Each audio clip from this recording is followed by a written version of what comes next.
Dayton, artiste peintre.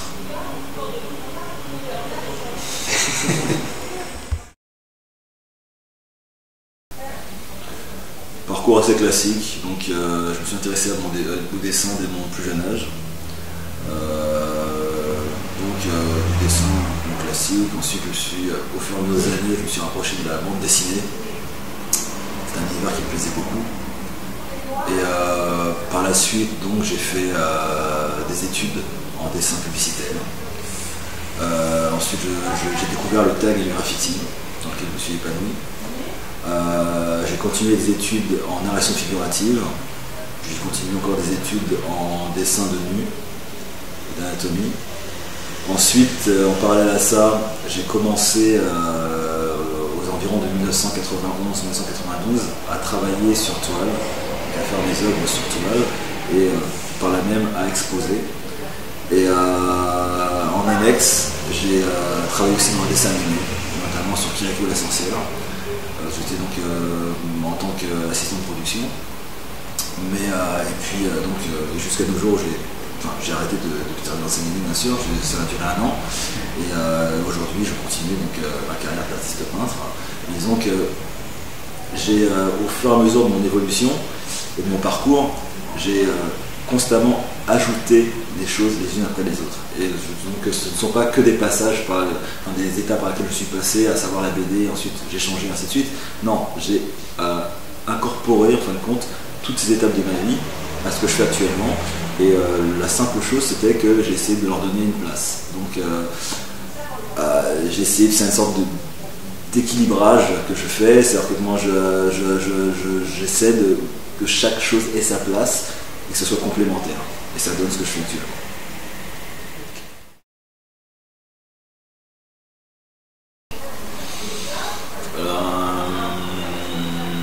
Non.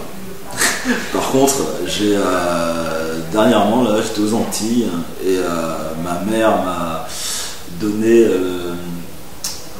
une assiette en émail que j'avais peinte en 1976 ou 1975, un truc comme ça. Et aussi des panneaux en céramique que j'avais peints aux alentours de 1976-1977. Donc, en tout cas, j'ai des traces de mon parcours, de mes premiers pas, de mes ébauches dans l'art. Mais sinon, non, je ne me souviens pas trop. Enfin, je me souviens que j'aimais beaucoup, à l'école, quand j'avais 4 ans, c'est un truc qui m'a marqué, j'aimais beaucoup dessiner des paquebots. Et avec mes copains, on faisait des compétitions de paquebots, de dessin de paquebots. Et voilà, sinon, non.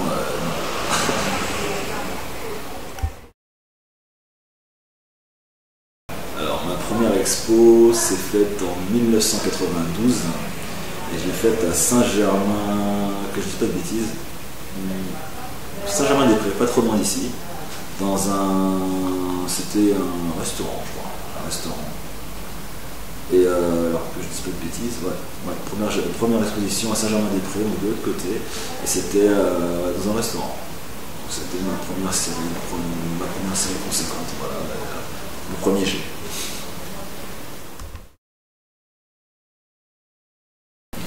Alors Street Machine, c'est une série que j'ai créée sur le monde du vélo en ville, street, la rue, donc l'urbanisme, le côté urbain, machine, la machine qui est le vélo, en sens là pour cette occasion. Et donc l'idée m'est venue il y a quelques années, aux alentours de début 2000. J'avais vraiment envie de faire un truc sur le vélo. C'était en gestation dans ma tête. Et aux alentours de 2005, j'ai fait les premières ébauches. Et 2007, j'ai réalisé les premiers dessins définitifs. Ce que j'ai fait, j'ai simplement pris le vélo et j'ai extrait il y a le conseil sur le vélo en ville. J'ai pris le vélo uniquement. J'ai gardé la ville, j'ai gardé le conseil, mais j'ai séparé les 3 éléments. Et j'ai vraiment gardé le vélo. En fin de compte, l'histoire de la série, c'est une balade en vélo. C'est une balade en vélo à travers des univers différents, à travers des années différents, des siècles différents, et c'est une balade. Et donc j'amène le public avec moi en vélo, et on se fait des petits tours de vélo tranquillement et on se balade. Et donc, comme vous pouvez voir avec les visuels, plein de visuels différents, un florilège de visuels, un patchwork de visuels, et avec le point, le dénominateur commun, c'est le vélo. Tout le monde déteste Chris, le petit personnage de la série, et donc je suis initié dans son univers, à savoir, j'ai appris en tant que tel un arrêt sur image de la série, lui dans sa rue, voilà. Et je lui ai mis donc un vélo sur l'épaule par rapport à la thématique, et par rapport aussi à un épisode du film où il y a une histoire avec un certain vélo qu'on lui offre et toute une. Je vous laisse découvrir la série et l'épisode en lui-même, et une œuvre d'art, donc numérotée, qui est présentée sous un socle en bois en pain d'Oregon brûlé, avec plaque gravée à la main,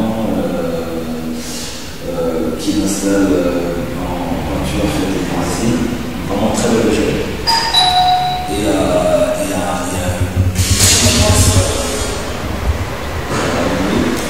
Et donc là, on s'est mis à trois pour son boulot, parce que c'est un projet qui est parti de recherche, et aussi une veste, qui est déjà créée, qui va être mise en vente et présentée en septembre, donc qui est sur une base noire avec ces trois couleurs primaires aussi, en cuir, donc bleu, jaune, rouge, et une casquette que fait ce créateur, donc bleu, jaune, rouge avec cette base noire qui sera présentée aussi, sous-présentée avec le logo aussi. Donc voilà, et donc, ça ne vous est pas échappé de petit déco avec ce fameux petit FLX, le petit bouchard, avec la casquette. Donc j'ai mis ce chat, pourquoi? Parce que c'est le côté rétro, à savoir le chat, Félix le chat, c'est un chat qui a été créé dans les années 30. Et le vélo, c'est un vélo en fixie, c'est un vélo qui date du célèbre. Et dans cet univers, voilà, cet univers rétro et autres.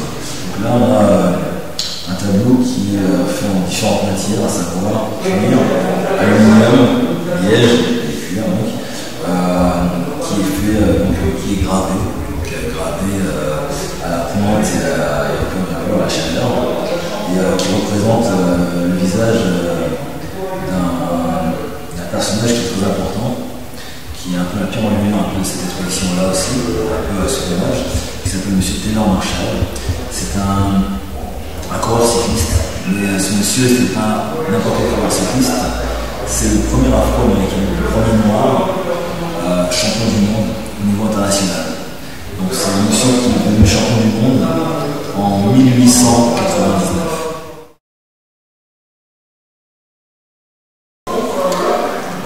Il y en a pléthore, énormément. Bah déjà, le premier projet, c'est de continuer à faire ce que je fais. et donc, oui, des expos, faire tourner cette expo déjà, voir aussi vers l'étranger, donc exporter mes expos et mon travail aussi vers l'étranger. Chose que j'ai commencé à faire, mais que je continue à faire et à construire vraiment ce pont avec l'international.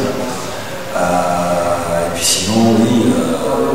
Donc là, je suis en gestation dans ma réflexion par rapport à ma prochaine série, parce qu'en fin de compte, je fais une série réelle par an. Et donc là, je suis en réflexion sur ma prochaine série.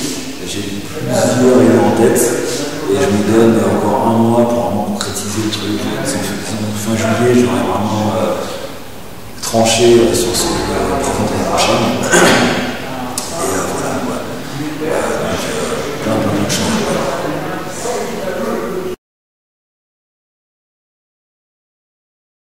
C'était Dayton pour vous et vous, pour Hype les grands.